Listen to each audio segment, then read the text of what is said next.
Hi, Andrew here. I'm sure we've all faced one of these at some time in our life, right? A brick wall.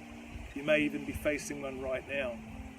When I think of brick walls, I think of the film Run, Fat Boy, Run, and it's the story of a guy who wants to run the London Marathon.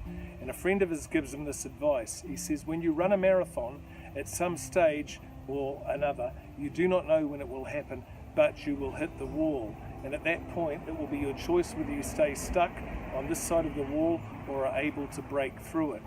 Of course, he runs straight into a brick wall, not an imaginary one, but a physical one like this, as high as you can see, to the left, to the right.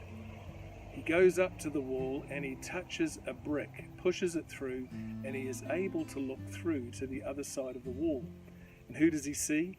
But himself, beckoning himself on, saying, come on, let's keep going, let's keep going. It's a very powerful scene, and I think that's like that in life, because if you're able to see through the brick wall to the other side, there's nothing really that can stop you. And I think of Professor Randy Pausch, who was very qualified to say this. He said, the brick walls are not there to keep us out. The brick walls are really there to say, how badly do you want something? Because if you want to have a breakthrough, it doesn't matter what you're facing. I really believe that you can break through. And at the end of the day, when you look up, often beyond the brick wall, as we see, it's all blue sky. Cheers.